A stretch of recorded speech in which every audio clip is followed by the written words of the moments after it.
Señor presidente, señoras y señores diputados,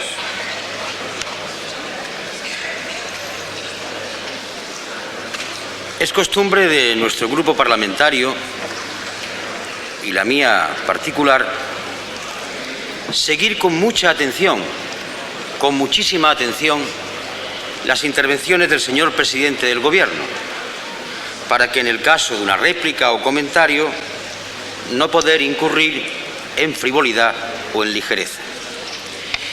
En algunas ocasiones es fácil, ya que la intervención del señor presidente del Gobierno viene precedida de un texto, de una comunicación, que aunque sea corta o pequeña, tiene los suficientes elementos concretos de análisis que permite, junto con la intervención del señor presidente del Gobierno, salir a esta tribuna para confrontar argumentos y llegar a la solución de algunos problemas o, por lo menos, la clarificación de posiciones.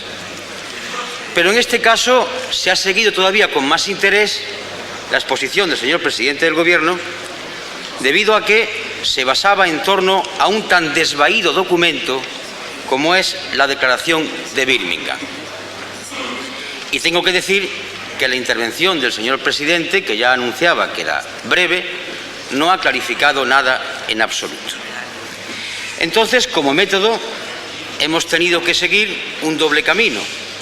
El primero es interrogar al propio documento por lo que dice, pero sobre todo por lo que no dice, y al finalizar mi intervención, hacerle algunas preguntas al señor presidente del Gobierno para que, si lo tiene a bien, en su turno de réplica pueda ilustrar a esta Cámara y, por ende, a nuestro grupo parlamentario.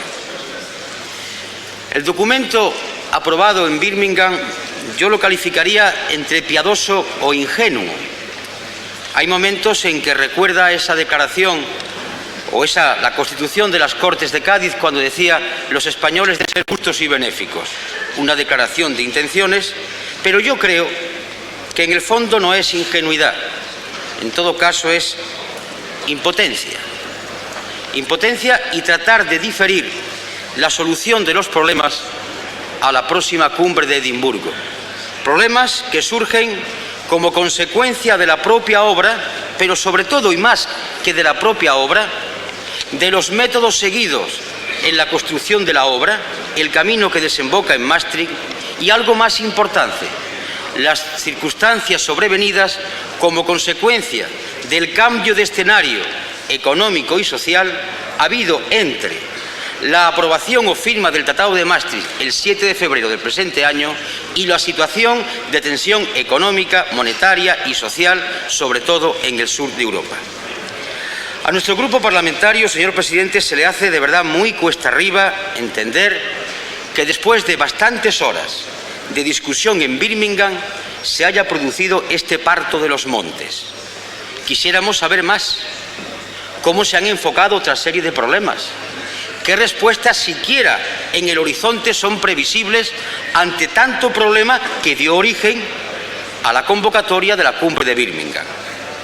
Porque, y ya interrogando al documento por lo que dice y sobre todo por lo que no dice, Birmingham fue precedido de un referéndum en Dinamarca, de un referéndum en Irlanda, de un referéndum en Francia, y todos hemos reconocido que Maastricht, el sí a Maastricht, ganó en Francia y en Irlanda y ganó el no en Dinamarca. Pero en todos los casos, primer elemento, ha habido en estos tres países un gran y profundo debate entre los ciudadanos sobre los acuerdos del Tratado de la Unión. Esto no podrán negarlo sus señorías.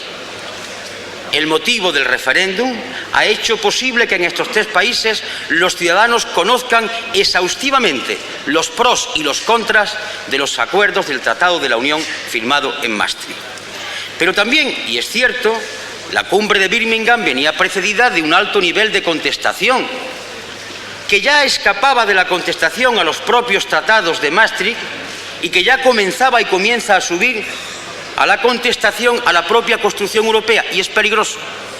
Pero eso es consecuencia también de la no discusión y consecuencia de otros problemas que se explicitan en los silencios de Birmingham.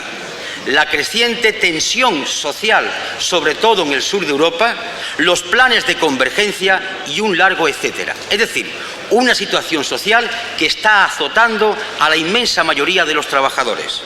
Y otro elemento que iba prefigurando Birmingham, esa crisis en el sistema monetario europeo, por no hablar de toda la turbamulta, y utilizo la expresión que ha utilizado el señor presidente del Gobierno, de enfrentamientos más que verbales, en escritos, en acciones diplomáticas entre la política monetaria del Bundesbank y el resto u otros países de la Comunidad Europea.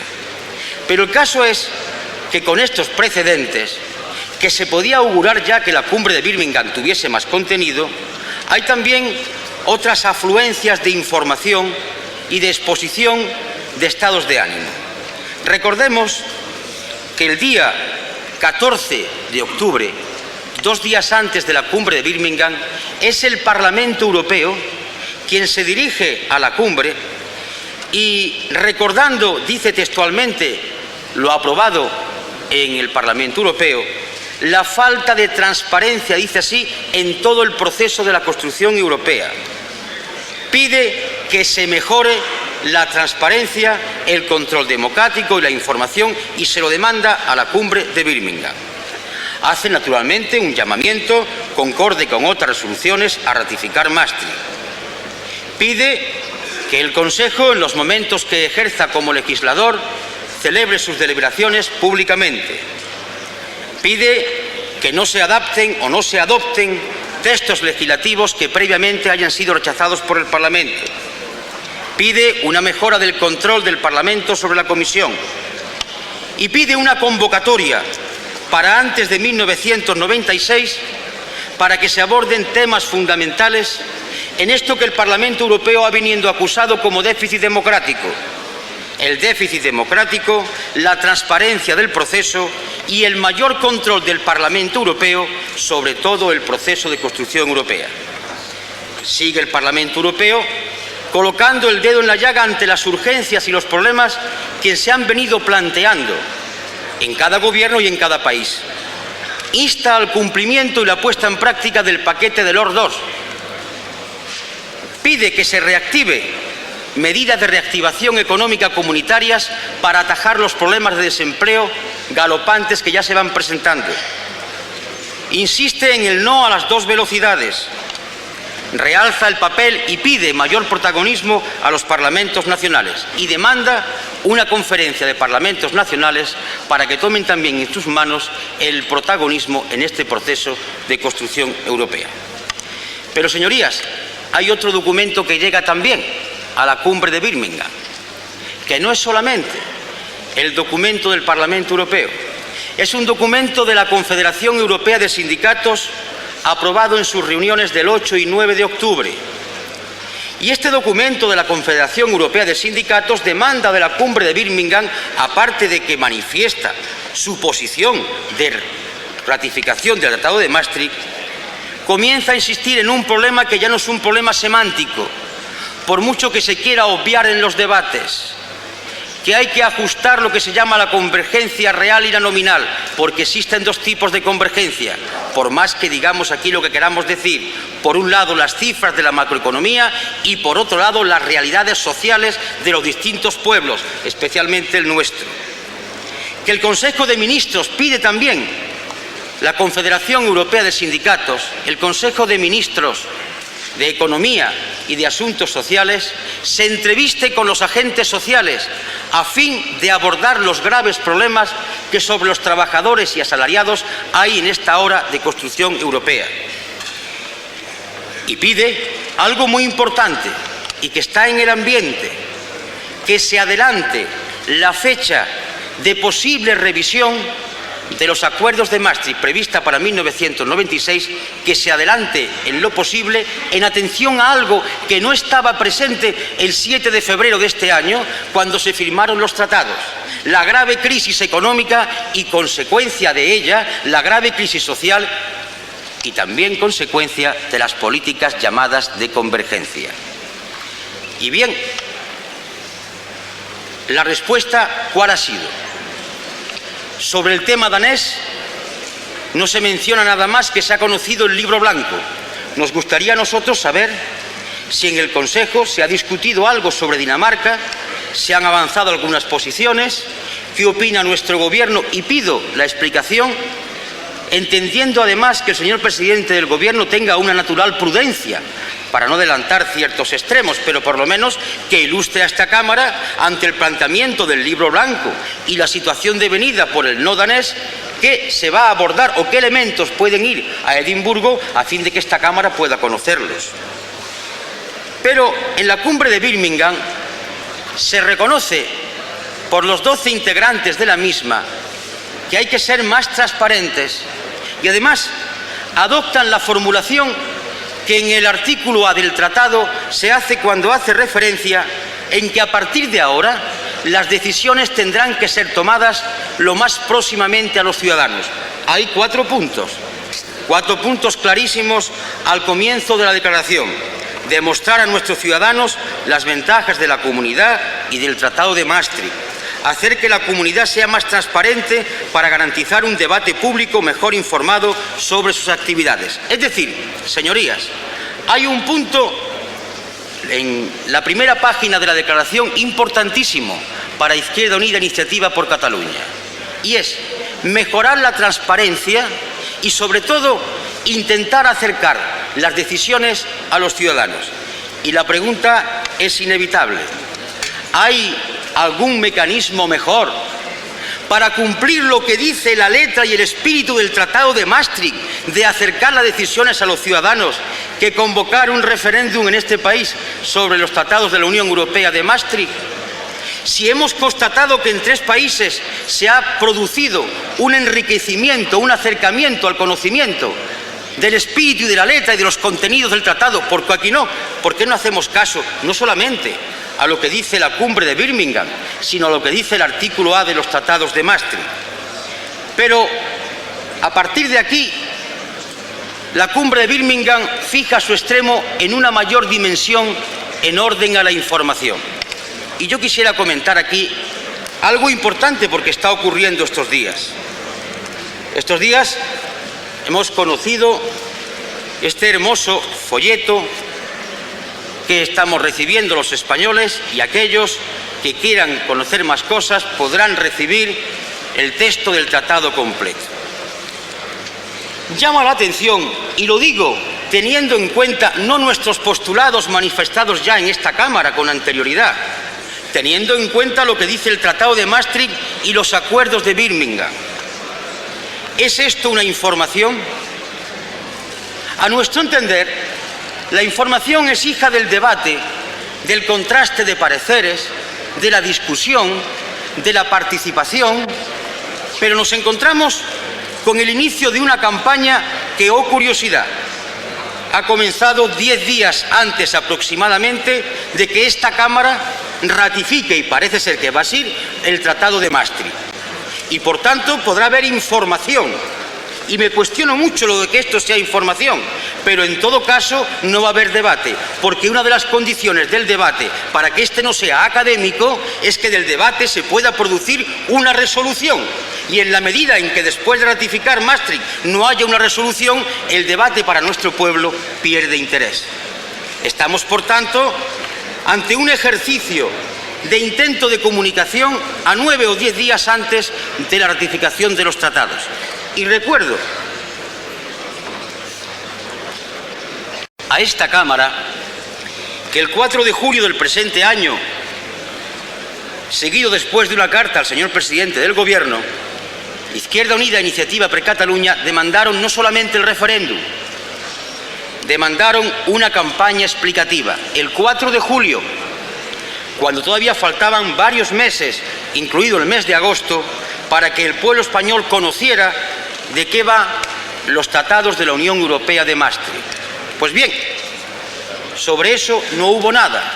Recuerdo, señorías, los contenidos de nuestra propuesta: radio y televisión pública, medios de comunicación de titularidad privada, debates, informaciones, explicaciones. La respuesta es esta. Y, señorías, y sin acritud, como dice de vez en cuando su señoría, si esto que está aquí es información, bastaría con repasar. Esto es un canto laudatorio. Tiene a veces textos que pueden recordar los textos piadosos de ciertas estampitas de primera comunión. Es un porvenir idílico y a veces se escamotean datos. Por ejemplo, cuando se habla de que las decisiones que se van a tomar en el Consejo ya serán por mayoría, salvo algunas, dice que se tomarán por unanimidad, pero no dice cuáles son. O cuando ya da por supuesto los fondos de cohesión y da por supuesto los países que los van a percibir. O cuando dice, al final, refuerza la cohesión económica, incorpora una clara dimensión social, mayor protección social y mayores derechos para sus trabajadores. Señorías, entre este texto, que no es información, y la realidad social que el español está viviendo día a día, se produce automáticamente un rechazo que va más allá del rechazo a Maastricht. Empieza a subir las escarpaduras de la construcción europea. Si esto es, junto con el texto del tratado, que una ingente cantidad de españoles necesitarán de alguien que les pueda informar de lo que contienen sus artículos, esto no es información, es simplemente propaganda. Y esto puede tener un problema, y me dirijo especialmente al Gobierno: contrastar el paisaje idílico de esto que está aquí con la realidad que cada día se está viendo desde los trabajadores de la siderurgia, desde Asturias, desde Euskadi, desde el problema de los campesinos. Cuando lean esto, no se van ni siquiera a convencer. Habrá un rechazo, repito, que irá más allá de los contenidos de Maastricht.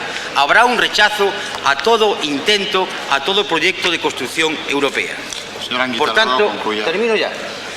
Por tanto, lo que esa desvaída parece ser cumbre de Maastricht, que produce un tan desvaído documento, ha hecho en cuanto a la transparencia, está desmentida por la aplicación que en torno a la llamada información y transparencia está haciendo el propio Gobierno.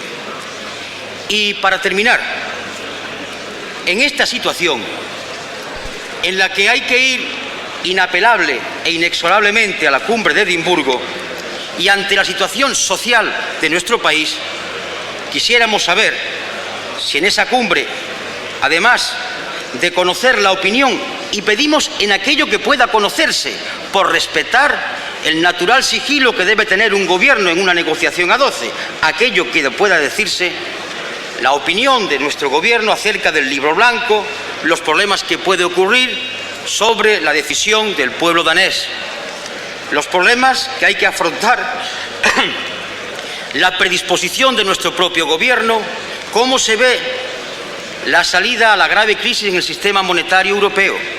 Quisiéramos saber también cómo está la negociación, qué puntos de duda puede haber ahora mismo sobre la creación del Fondo de Cohesión, qué países aspiran al mismo, cuál puede ser el monto.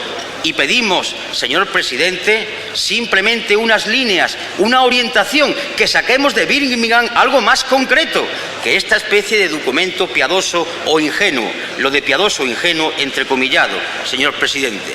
Y en definitiva, que cara ya a la cumbre de Edimburgo, que sabemos que es un plazo inexorable como los del Tenorio, a ver si es posible que pueda tener esta Cámara un conocimiento de ciertas previsiones a fin de que no nos encontremos con sorpresas cuando se realice la cumbre de Edimburgo. Gracias, señora Anguita.